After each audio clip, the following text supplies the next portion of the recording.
Hello Gears and Gaming fans, KDB here for Gears Intel on hand once again to check in as weekend 2 of the Gears of War Reloaded beta has drawn to a close.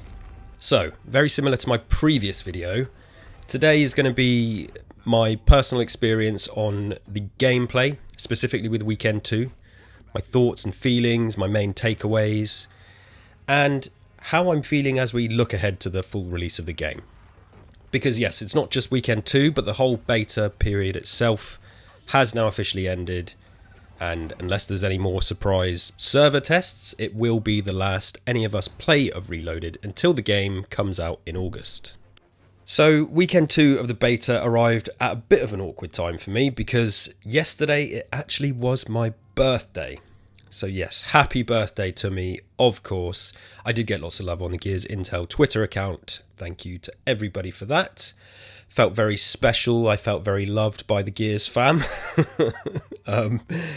And yeah, with it being my birthday weekend, I did have a lot of stuff going on out here in the real world.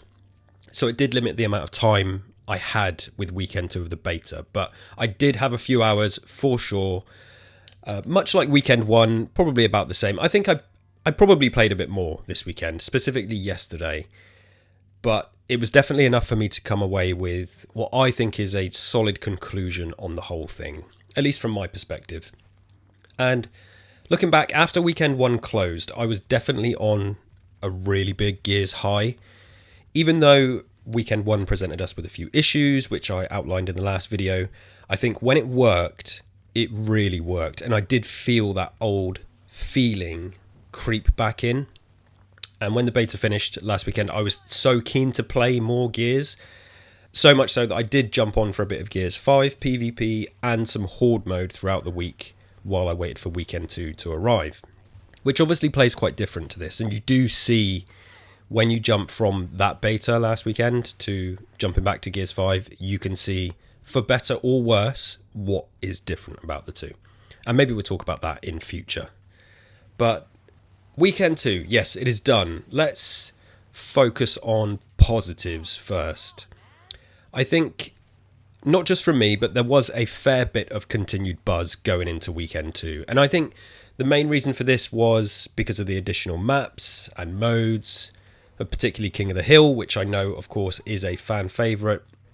It is definitely my personal favourite as well, so of course I was very hyped to jump into weekend 2. And you saw online throughout the week, Gears community, loads of people were excited. Of course, there's still a few people complaining, but I saw lots of excitement, people getting ready for weekend 2, counting down to weekend 2. And that just, you know, this is a huge part of it. I don't want to take away from the game itself, but that communal enjoyment of something, it is really good. And it's something that you don't get with... I play lots of games, and there's a couple of games that I get that sort of thing with, but I haven't had it with Gears for a while, so it's so good to be experiencing that buzz. And I know I'm not alone in thinking that as well. But anyway, Friday came, and I jumped on about 8:45 PM here in the UK, so the gates opened at 8 PM UK time. And instantly, after the previous Friday, when the beta first opened for weekend 1, it was night and day from the get-go in terms of connections and lobbies. So I chose to focus on King of the Hill, the competitive playlist, and the lobbies were full and found instantly. There was no waiting around. Friday night I got a huge rotation of matches with, as I say, no connection issues, no server crashes. They had clearly done some tweaking during the week, which I think, I'm pretty sure the official Gears account, they did confirm that ahead of weekend 2. They put out some patch notes, and I did read them. Don't have them in front of me, but I'm sure it said that they'd done some stuff for stability. I'll try and stick a screenshot in this video. But yeah, so night 1, absolutely lovely stream of games, blasting through some King of the Hill. It was a super hot evening here in the UK as well, so I was definitely getting a bit sweaty, as they say, but literally sweaty. And yeah, the feeling I know and love was back. It was absolutely back. And, you know, I went to bed like past midnight on Friday, which, I mean, some of you listening to this laughing, but like, you know, I'm aging. That's way past my bedtime. And it just felt like, yes, this is the Gears of old. Gears is keeping me up into the night because it's so good when it works. So that feeling was back, with a few caveats, which I will get to in a minute. So generally on King of the Hill, let's talk about King of the Hill for a bit. I think this is a goated mode for Gears. It always has been. King of the Hill has been what I have mained in PvP basically since it launched in the OG days. So I was very excited to jump in for Weekend 2 on the beta for King of the Hill. And my approach to King of the Hill is I play for the objective. I know people use it to farm kills, which is fine.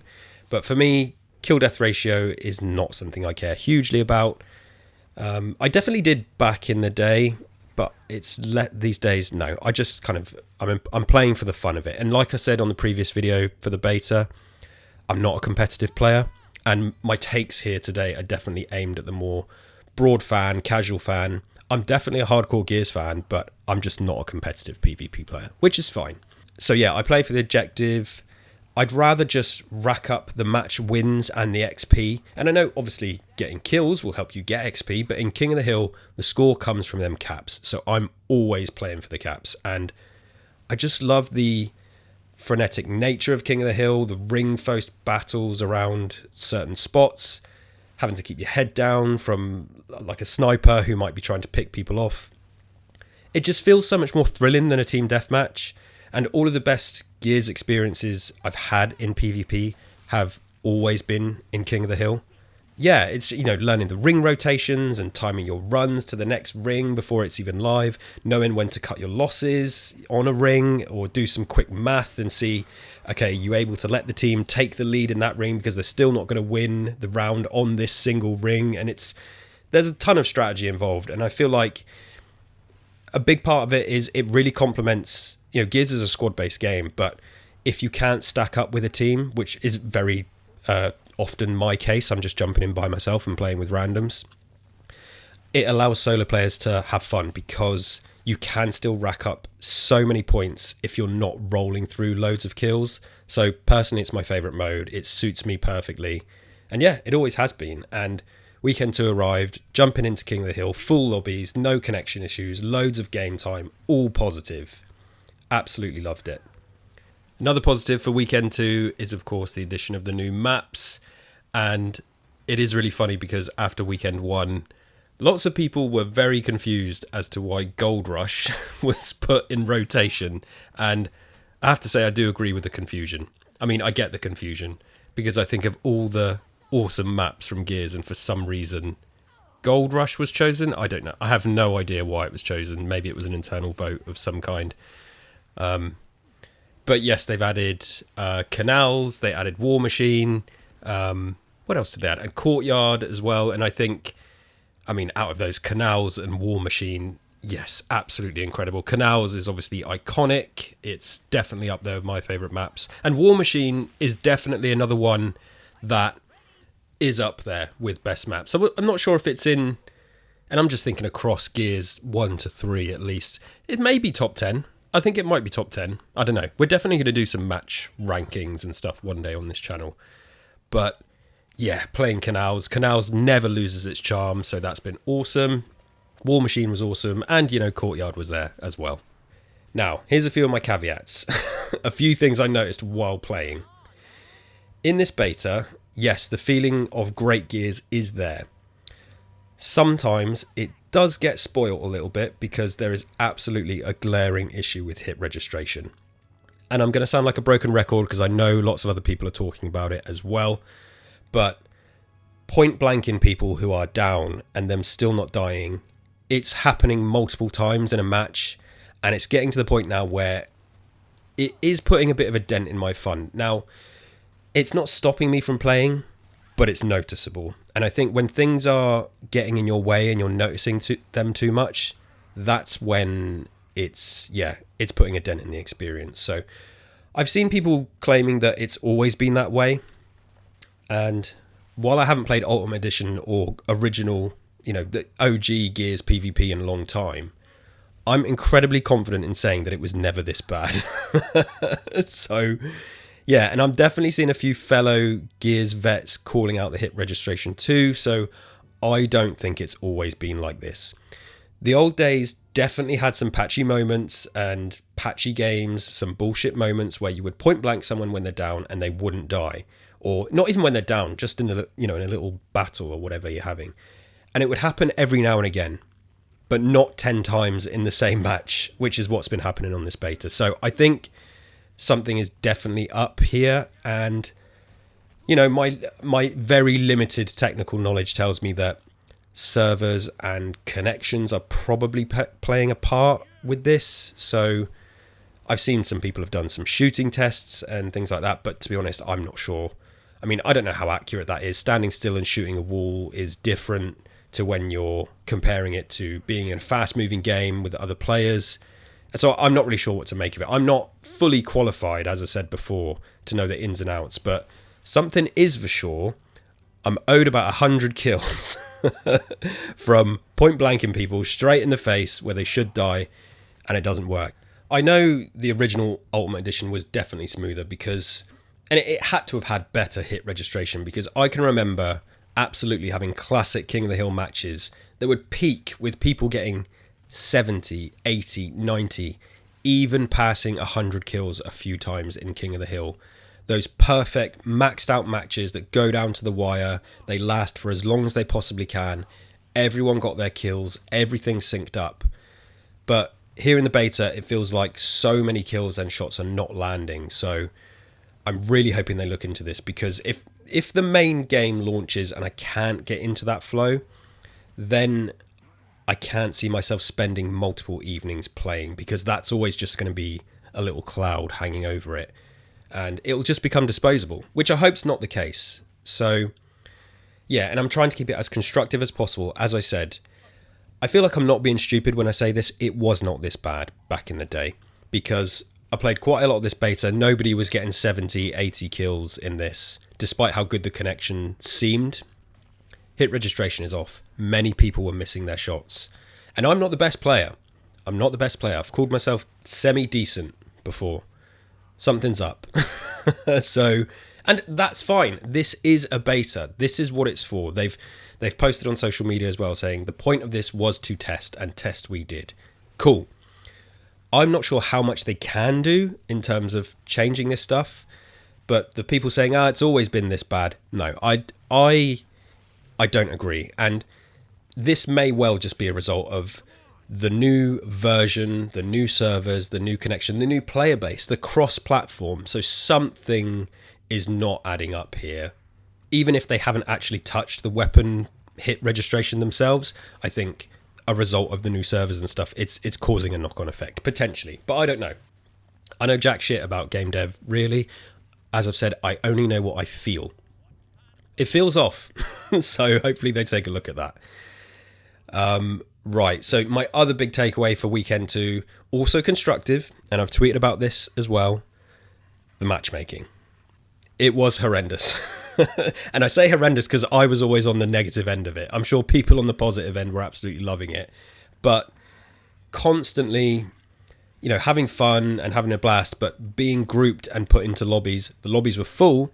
More often than not, they were hugely imbalanced. You'd have one team of people at level, 7, 10, 12, 20, 25. And the other team is people at 30, 33, 40, 50. And, okay, it's a beta. It's fine. Maybe the matchmaking is not sorted out yet. And people say that a higher level doesn't equate to skill, which is true. It just means they've played it a lot. However, this beta's been out for 4 days. So the people rolling into a lobby at level 55, 60, I don't think it's just because they've been playing for a long time. It's not like a casual Gears player that's been playing for 6 months and has built up their level. No, these are hardcore, serious people who have been doing nothing but playing the beta since the gates opened. They might have slept, but that's it. They've woken up and then got straight on the beta again. I haven't been able to do that. I got some other stuff to do. I wish I could. I wish I could play the beta all weekend. So, yeah, it's likely these people are seriously skilled players, and I found myself like I would find a match, go into the lobby, I'd see the list of levels and I'd just back out, and I'd have to keep going through until I found something that was a bit more balanced. And some of them I did persevere, but you go into the match and then 3 people from your team quit, and then it's just you there. And I've said before, I just sit there and I take it. Even if it's 1 versus 4, I take it. But that was not fun. However, just a beta. Maybe it's something that will get tweaked for the launch, I hope. But by the time Sunday evening rolled around, I felt I'd seen everything that I needed to see. So I called it a day. And also, progression isn't carrying over, so I wasn't really inclined to get a higher level. This was more about just testing out the experience, and again, which is why maybe I shouldn't get too worried about the matchmaking, the unbalanced nature of it, because it's not fully representative. And it literally says on the menu screen that, it's unfinished or something like that. So I'm not screaming and shouting and stamping my feet about it. It's just what I've noticed, and those things were the main things that stuck out for me for weekend 2. So yeah, main takeaways. Let's do pros and cons. I think pros of the beta, this is after both weekends, all together, all in. The pros were, like last weekend, when it works, it's good. It's really good when it works. The feeling of old Gears does creep in. I'm staying up past my bedtime. It felt like 2006, 2007 all over again. We've got a huge new player base, loads of buzz online, and yes, some of those complainers, but this is, as I said, the most active I've seen the Gears community online in a long time on social media. It looks great. It's another positive, but we're going to dive more into that when the full game releases. Quick responses to feedback from the devs. They extended the beta, added maps, right? And seem to be listening to feedback. So it's good to see that communication to fans. So there are pros in there. There's lots of pros. I played it a lot. I think if this was really bad, I wouldn't have bothered wasting my time. It did suck me in. Despite the cons and, shall we say, questions. Hit registration, it feels off. I'm not a tech pro, I'm not a game dev. I can only go on that feeling, but it has never felt this off. And is this related to server and connection teething issues? Maybe. Also, as I mentioned last week, the boom shot needs a buff. It's kind of pointless. Again, I've seen people saying it's always been that way. I think it's always been inconsistent. I don't think it's always been as weak as it's been in the beta. People seem to be getting sniped headshots really easily. Again, something is off with the hit registration. I've seen people sharing clips where they're getting body shots and the heads are popping off, so something is definitely going on there. Wall stickiness, if possible, needs to be turned down ever so slightly. This has always been a thing with Gears 1. It's always been stickier, but again, can something be done about that? Because it is a little bit painful. Also, trying to round out of cover can be really fiddly, so I kept finding that I'm stepping over it instead of going round. And this might just be like a fundamental feature or just the way the old game works. And I think that is closer to something like, yeah, it was always that way. But that was another thing that, yeah, you try and sort of round the cover quickly to go in for the kill or the cap or whatever. No, I hopped over, and that just opens you up to getting obliterated. And that happened quite a lot. So whether that's connected to the stickiness or not, I'm not too sure. But it kept happening to me. And yeah, that's kind of it. That's my pros and cons. And I think looking ahead, I am very excited for the full launch. I'm looking forward to experiencing the new graphics, because Gears, the campaign, Gears, it never gets old. I've played it over and over, and I'm happy to play it over and over again. I was somebody who was lukewarm on Reloaded when it's been announced, but now I'm in the thick of it, tried out the beta, seen their side-by-side comparisons. As again, I've mentioned on my Reloaded Won Me Over video, this is more than just a little bit shinier. It looks like a massive upgrade, so I'm very excited to play through it again. I can see online PvP creeping back into my rotation most nights a week if they can tweak some of these issues, which definitely need addressing. I think when the game comes out, we will of course do a full podcast episode on it with me, David and Alex, as well as some other content and stuff like that, and our experiences with the game. And that about does it. The beta has drawn to a close. My pros and cons are now out there, and I'm sure, look, this won't be the last time we talk about the beta. Obviously, you can Find us on Twitter at gears_intel. Let me know in the comments what you think about the beta. What are your pros and cons now that we've got the whole context of both weekends in the rear view? What worked for you? What didn't? Are you still excited for Reloaded, or are you not excited for Reloaded? Let me know. Let's keep it constructive, keep it as positive as possible. And if the game comes out broken and all that hit registration is off, then yeah, then we can be angry. But let's wait and see. We've got till August. Please like the video, subscribe to the channel, find us on podcast feeds as well. Come and find us on social media. As I said, we are on Twitter, Blue Sky, and TikTok. Just search for Gears Intel and you will find us. And that's it. I'll check in with you all again very, very soon. Until next time, remember the fallen.